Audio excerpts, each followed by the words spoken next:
ನಮಸ್ತೆ ಎಲ್ಲರಿಗೂ.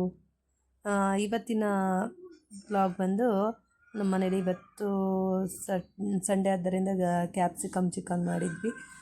ಹೇಗೆ ಮಾಡೋದು ಅಂತ ಈ ವಿಡಿಯೋದಲ್ಲಿ ತೋರಿಸ್ತಾ ಇದ್ದೀನಿ. ಈಸಿ ಇದೆ, ಎಲ್ಲರೂ ಮಾಡೋವಂಥದ್ದೇ, ಏನು ಸ್ಪೆಷಲಾಗಿ ಮಾಡಿಲ್ಲ.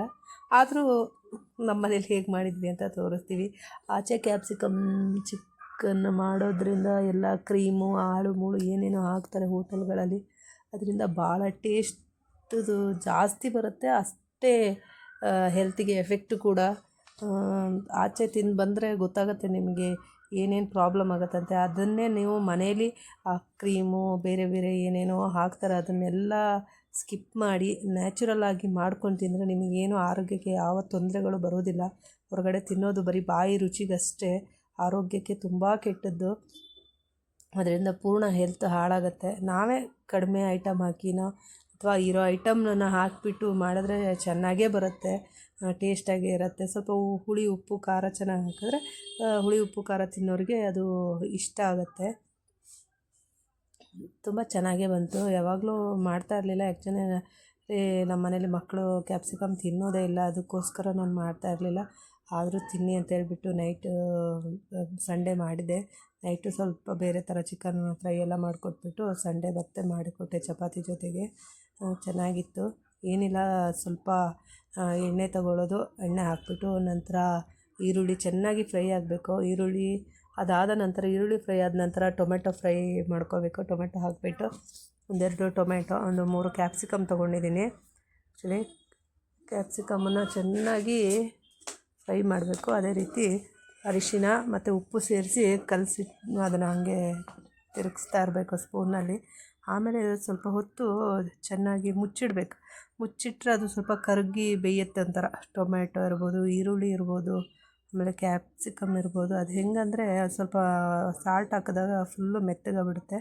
ಆ ಥರ ಮೆತ್ತಗಾಗಬೇಕು ಅಂದರೆ ಸ್ವಲ್ಪ ಮುಚ್ಚಿಡಬೇಕು, ಆವಿನಲ್ಲಿ ಮುಚ್ಚಿಡಬೇಕು. ಅದ್ರ ಜೊತೆಗೆ ಸ್ವಲ್ಪ ಶುಂಠಿ ಬೆಳ್ಳುಳ್ಳಿ ಪೇಸ್ಟು ಹಾಕಿಬಿಟ್ಟು ನಾನು ಮುಚ್ಚಿಟ್ಟಿದ್ದೆ. ಸುಮಾರು ಹೊತ್ತು ಮುಚ್ಚಿಟ್ಟಾದಮೇಲೆ ತೆಗೆದೆ ಅದನ್ನು. ಅದಾದಮೇಲೆ ನಂತರ ಚಿಕನ್ ಹಾಕಬೇಕು. ಅದು ಚೆನ್ನಾಗಿ ಕರಗಬೇಕು. ಆ್ಯಕ್ಚುಲಿ ಅದು ಮೆತ್ತಗೆ ಆಗಬೇಕು, ಚೆನ್ನಾಗಿ ಸ್ನ್ಯಾಶ್ ಆಗಿ ಒಂಥರ ನೈಸಾಗಿ ಬರಬೇಕು, ಹಿಟ್ಟು ಥರ ಆಗಬೇಕು. ಆವಾಗಲೇ ಚೆನ್ನಾಗಿ ಸ್ವಲ್ಪ ಅಂದರೆ ಗ್ರೇವಿ ಸಿಗುತ್ತೆ ಅಂತ ಅಷ್ಟೇ, ಮತ್ತೇನಲ್ಲ. ಅದಾದಮೇಲೆ ಚಿಕನ್ನ ಹಾಕಬೇಕು. ಚಿಕನ್ ಹಾಕಿ ಅದಾದ ನಂತರ ಅದಕ್ಕೆ ಗರಂ ಮಸಾಲ ಎಲ್ಲ ಮುಂಚೆನೇ ಹಾಕ್ಕೊಂಡ್ರೂ ನಡೆಯುತ್ತೆ.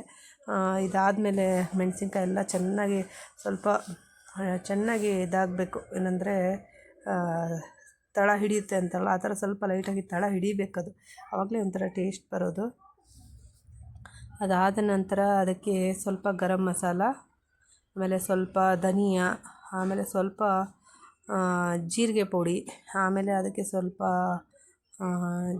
ನಾನು ಹಸಿಮೆಣಸನ್ನು ಹಾಕಿಲ್ಲ ಇಲ್ಲಿ. ಆ್ಯಕ್ಚುಲಿ ಗೊತ್ತಿರ್ಬೋದು, ನಾನು ಹಸಿಮೆಣಸು ತಿನ್ನಲ್ಲ ಅಂತ ಹೇಳಿದ್ದೆ ಜಾಸ್ತಿ. ಅದರಿಂದ ಸ್ವಲ್ಪ ಜೀರಿಗೆ ಮೆಣಸಿನಕಾಯಿ ಪುಡಿ, ಖಾರಕ್ಕೋಸ್ಕರ ಜೀರಿಗೆ ಮೆಣಸು ಚಿಕ್ಕದು, ಅದನ್ನು ಪುಡಿ ಮಾಡಿ ಇಟ್ಕೊಂಡಿರ್ತೀನಿ ಯಾವಾಗಲೂ ನಾನು.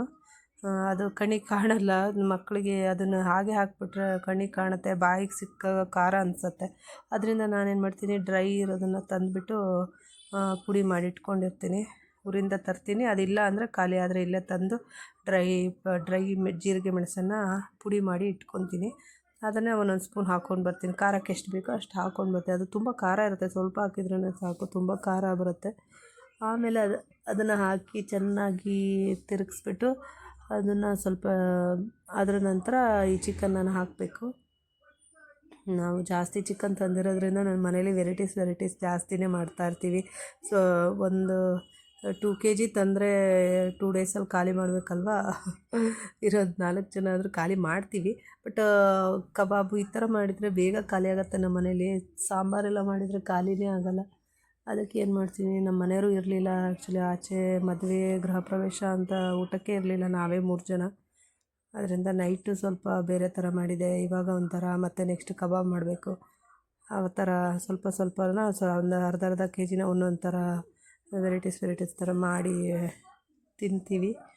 ಇವತ್ತು ಇದನ್ನು ಹಾಕಿರಲಿಲ್ಲ ವಿಡಿಯೋ ಅಂತ ಹೇಳ್ಬಿಟ್ಟು ಹಾಕಿದೆ. ಎಲ್ಲರ ಮನೇಲೂ ಮಾಡ್ತೀರಾ, ಬಟ್ ತುಂಬ ಚೆನ್ನಾಗಿ ಟೇಸ್ಟಾಗಿ ಬರುತ್ತೆ. ಬಟ್ ಹಸಿಮೆಣಸು ಇಲ್ಲದೆ ಮಾಡೋದು ನಿಮಗೆ ಗೊತ್ತಾಗಲಿ ಅಂತ. ಹಸಿಮೆಣಸು ತಿನ್ನೋರಿಗೆ ಎಲ್ಲರಿಗೂ ಆಗಲ್ಲ ಅಂತಲ್ಲ, ಕೆಲವ್ರಿಗೆ ಆಗುತ್ತೆ ಹಸಿಮೆಣಸು. ಹಸಿಮೆಣಸು ಎಷ್ಟು ಬಾಯಿಗೆ ಟೇಸ್ಟ್ ಕೊಡುತ್ತೋ ಅಷ್ಟೇ ಹೀಟು ಕೂಡ ಹೌದು. ಇದರಿಂದ ತುಂಬ ಚೆನ್ನಾಗಿ ಬಂತು. ನನ್ನ ಮಗಳು ಅವಳಿಗೆ ಚಿಕನ್ ಇಷ್ಟ, ಅವಳು ತಿಂದು ಟೇಸ್ಟ್ ಹೇಳ್ತಿದ್ದಾಳೆ. ಯಾರಿಗೆಲ್ಲ ಇಷ್ಟ ಆಯಿತು ಲೈಕ್ ಮಾಡಿ, ಎಲ್ಲರೂ ನನ್ನ ಚಾನಲ್ಗೆ ಸಬ್ಸ್ಕ್ರೈಬ್ ಮಾಡಿ. ಎಲ್ಲರಿಗೂ ಒಳ್ಳೆಯದಾಗಲಿ. Thank you.